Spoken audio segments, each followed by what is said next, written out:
Hello friends. अभी जो हम डिस्कस कर रहे हैं उसको बोलते हैं प्रोसेस ऑफ कंट्रोलिंग, यानी स्टेप्स ऑफ कंट्रोलिंग प्रोसेस। यानी कि कंट्रोलिंग फंक्शन अगर हम परफॉर्म कर रहे हैं तो कौन कौन से स्टेप्स हम यूज करेंगे और कितने स्टेप्स होते हैं और उसका मतलब क्या होता है।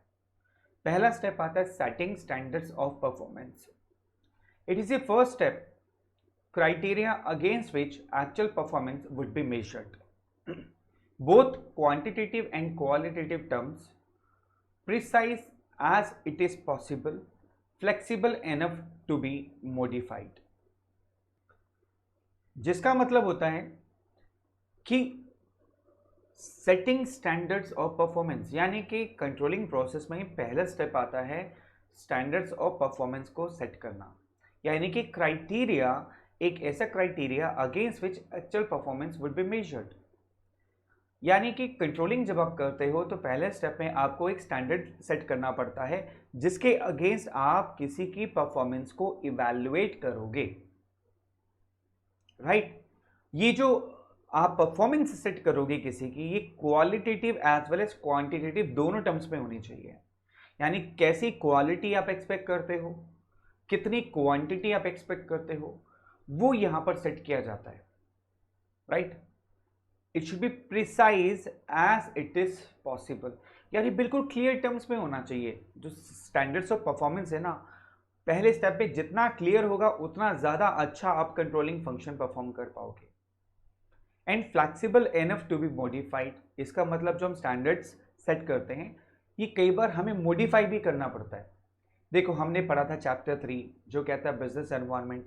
तो बिजनेस एनवायरनमेंट के हिसाब से आपका स्टैंडर्ड जो आपने टारगेट सेट किया है वो बदल भी सकता है, ठीक है। तो हमारे पास ऐसा ऑप्शन भी होना चाहिए जिससे हम इसको फ्लैक्सिबली मॉडिफाई कर सके।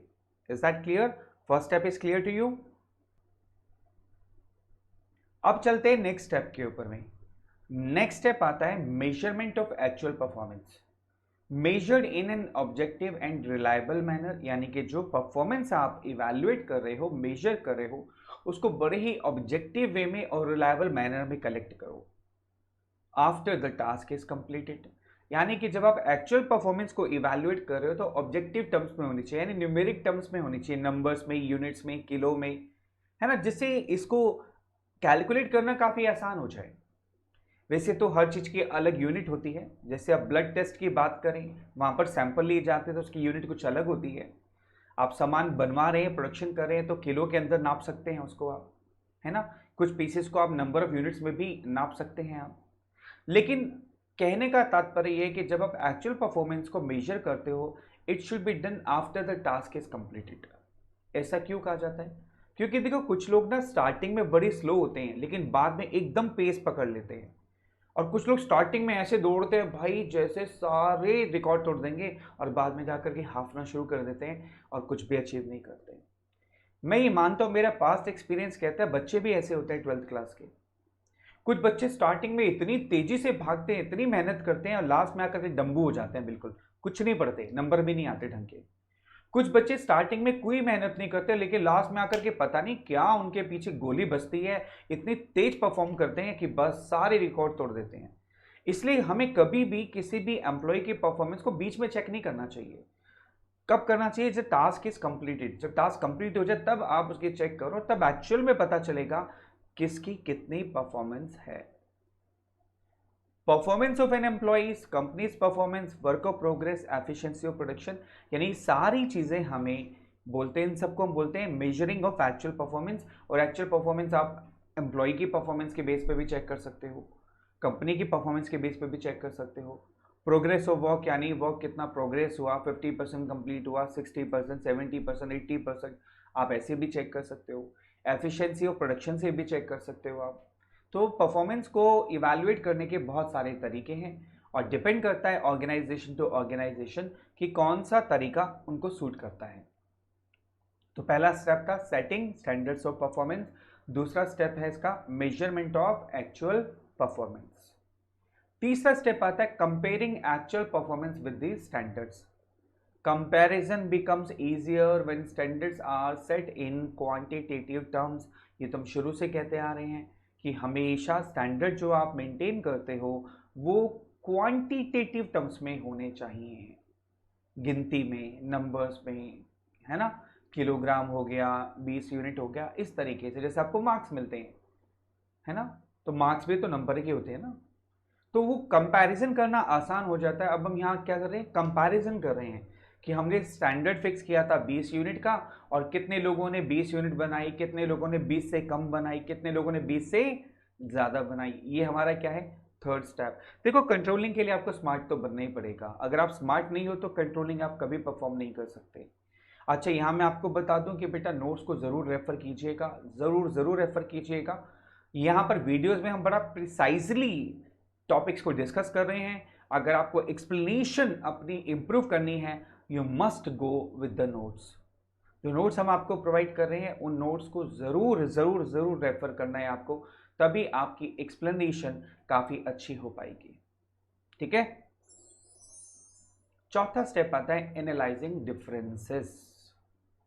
यानी डिफरेंस तो आ गया, अब एनालाइज कैसे करेंगे हम उसको। तो बेस्ट मेथड जो है वो दो मेथड है आपके सिलेबस में, जिसको बोलते हैं क्रिटिकल पॉइंट कंट्रोल और मैनेजमेंट बाय एक्सेप्शन। पहले समझते हैं मैनेजमेंट बाय एक्सेप्शन क्या होता है। An attempt to control everything result in controlling nothing. कई बार ये भी कहा जाता है no news is good news, यानी आपकी ऑर्गेनाइजेशन से अगर कोई न्यूज नहीं आ रही है तो सब कुछ ठीक चल रहा है। No news is good news, यानी कि कोई न्यूज नहीं आई तो मतलब सब ठीक चल रहा है, टेंशन मत लो, क्योंकि अगर कुछ उल्टा उल्टा होगा तो न्यूज सबसे पहले आपके पास आएगी। इसलिए an attempt to control everything result in controlling nothing. Significant differences which go beyond the permissible limit should be brought to the notice of management। बात समझ आई कि मैनेजमेंट में एक्सेप्शन कहता है केवल वही चीजें मैनेजमेंट की नोटिस में लानी चाहिए which go beyond the permissible limit। मैं इसका एक अच्छा सा एग्जांपल देता हूं। आपने कभी ना कभी ब्लड टेस्ट तो जरूर करवाया होगा, और नहीं भी करवाया तो किसी की ब्लड टेस्ट रिपोर्ट जरूर देखी होगी।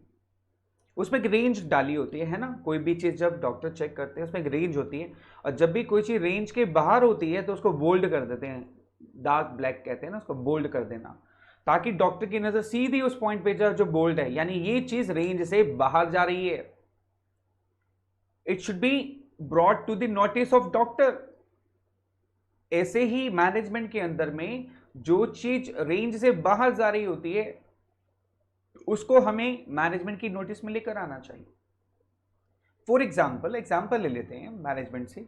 मान लो हमने एक लिमिट तय करी है कि हर साल देखो खर्चे तो बढ़ते हैं इन्फ्लेशन रेट से, तो हमने खर्चे भी बढ़ेंगे, तो हमने टारगेट सेट किया कि स्टेशनरी अगर 5% से ज़्यादा इंक्रीज हो जाता है स्टेशनरी का एक्सपेंस, तो इसको हमें मैनेजमेंट को इन्फॉर्म करना है।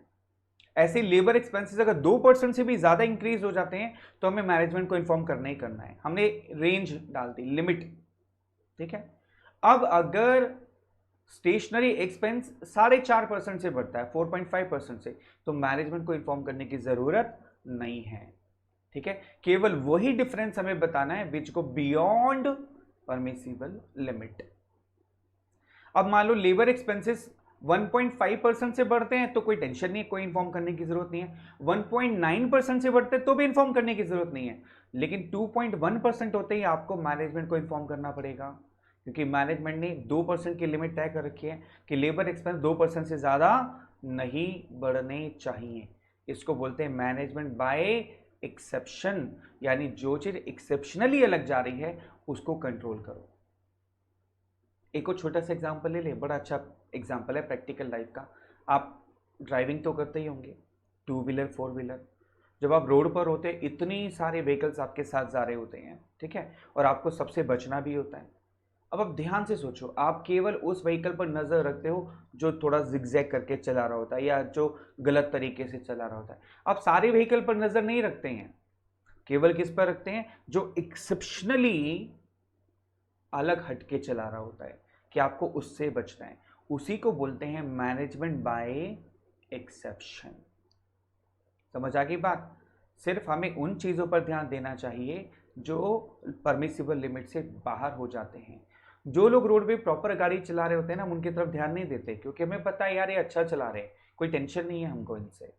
Is that clear? इसको बोलते हैं मैनेजमेंट बाय एक्सेप्शन। अब आता है क्रिटिकल पॉइंट कंट्रोल क्या होता है। क्रिटिकल पॉइंट कंट्रोल कहता है control should focus on key result areas which are critical to the success of the organization। जैसे डॉक्टर के पास आप ब्लड रिपोर्ट लेके गए, उसमें से 4 चीजें ऐसी हैं जो रेंज से बाहर है, तो डॉक्टर क्या चारों को ट्रीट करेगा? नहीं, डॉक्टर सबसे पहले उसको ट्रीट करेगा जो आपके लिए बहुत क्रिटिकल है, जिससे आपको ज्यादा नुकसान हो सकता है। समझ गए मेरी बात? अगर आपके ब्लड टेस्ट रिपोर्ट में 4 चीज़ें रेंज से बाहर जा रही हैं, तो डॉक्टर सबसे पहले उस चीज़ को ट्रीट करने की कोशिश करेगा जिससे आपको ज़्यादा नुकसान हो सकता है। इसी को क्रिटिकल पॉइंट कंट्रोल कहते हैं। अभी मैंने एग्जाम्पल लिया, अगर मान लो स्टेशनरी एक्सपेंस 5% से ज़्यादा का हो गया, लेबर एक्सपेंस 2% से ज़्यादा का हो गया, तो दोनों एक्सेप्शन से बाहर जा रहे हैं। आप दोनों इन्फॉर्म करोगे मैनेजमेंट को, लेकिन क्रिटिकल पॉइंट कंट्रोल कहता है कि हमारा सारा फोकस केवल लेबर एक्सपेंस पर होना चाहिए, स्टेशनरी एक्सपेंस पर नहीं। क्योंकि साल में स्टेशनरी एक्सपेंस होता है 5,000 रुपये का और लेबर एक्सपेंस होता है मान लो 2 लाख रुपए का। तो भाई 5,000 का 5% कितना हुआ सोचो आप, और 2 लाख का 2% कितना हुआ सोचो आप। समझ गए मेरी बात? अब आपको समझ आ गया कि भैया जो क्रिटिकल है आपकी ऑर्गेनाइजेशन के लिए, पहले उस पर फोकस करना है, ना कि उस पर फोकस करना है जो सारे बाहर जा रहे हैं एक्सेप्शनली। कुछ चीजें ऐसी होती है जो एक्सेप्शनली बाहर जाती है, लेकिन उसको कंट्रोल करने की जरूरत बाद में पड़ती है, पहले नहीं पड़ती है। समझ गए मेरी बात? तो क्रिटिकल पॉइंट कंट्रोल कहता है control should focus on key result areas which are critical to the success of an organisation. Clear? चलो, अब आपने क्रिटिकल पॉइंट कंट्रोल कर लिया, मैनेजमेंट बाय एक्सेप्शन कर लिया, तो अगला स्टेप और लास्ट स्टेप आता है टेकिंग करेक्टिव एक्शन। अब आप बन गए स्मार्ट, अब आपको पूरा प्रोसेस कंट्रोलिंग का क्लियर हो गया, तो बस अब आपको करेक्टिव एक्शन लेना है। It's a final step. No action is required when differences are not so high. भैया अगर डिफरेंस ज्यादा हाई नहीं है तो कुछ भी कंट्रोल करने की जरूरत नहीं है। बी रिलैक्स, बी काम। डॉक्टर भी कहता है यार अरे सब ठीक है भाई साहब, कोई दवाई लेने की जरूरत नहीं है, आपको थकान है जाके रेस्ट करो ठीक हो जाओगे। डॉक्टर भी कहता है ना, जब डॉक्टर को लगता है कि आपकी अगर फिजिकली आप अनफिट हो और उसको लगता है कि कोई ज़्यादा दवाई की ज़रूरत नहीं है, तो वो भी कहता है भैया थकान है जाके सो जाओ आराम से रेस्ट करो। लेकिन अगर दिक्कत ज़्यादा है तो दवाई देनी भी पड़ेगी सर। सेम यहाँ पर है, अगर आपके जो एक्सेप्शंस हैं, जो डिविएशन है वो ज़्यादा नहीं है, तो कोई खास कंट्रोल करने की ज़रूरत आपको नहीं है। No action is required when the differences are not so high. Difference ज़्यादा नहीं है तो कंट्रोल करने की ज़रूरत नहीं है, लेकिन अगर ज़्यादा है तो आपको करेक्टिव एक्शन लेना पड़ेगा। बन गए स्मार्ट? नहीं बने? अब बन जाओगे स्मार्ट इसकी तरह। Be smart. एस से setting standards of controlling, M से मेजरिंग एक्चुअल परफॉर्मेंस, ए से एक्चुअल परफॉर्मेंस कंपैरिजन, आर से रिकॉर्डिंग डेविएशंस और टी से टेकिंग करेक्टिव एक्शंस। मैं फिर आपसे रिक्वेस्ट करूंगा बेटा कि इस चैप्टर को करने के लिए और खासकर इस टॉपिक को करने के लिए नोट्स को रेफर ज़रूर ज़रूर ज़रूर करें, क्योंकि नोट्स आपके बहुत काम आएंगे, आपकी एक्सप्लेनेशन पावर को इंक्रीज करेंगे और आपको लिखने में आसानी होगी एग्जाम के अंदर में। Is that clear? तो अगेन बी स्मार्ट, एस से setting standards of controlling, M से मेजरिंग एक्चुअल परफॉर्मेंस, ए से एक्चुअल परफॉर्मेंस कंपैरिजन, आर से रिकॉर्डिंग डेविएशंस और टी से taking corrective actions. Be smart, always be smart my dear, हमेशा smart बन के घूमो। राइट? चलिए, यहां पर हमारा चैप्टर भी कंप्लीट होता है और ये टॉपिक भी कंप्लीट होता है। मिलते हैं अगले टॉपिक के साथ, अगले चैप्टर के साथ अगली वीडियो में। Till then take care, bye bye.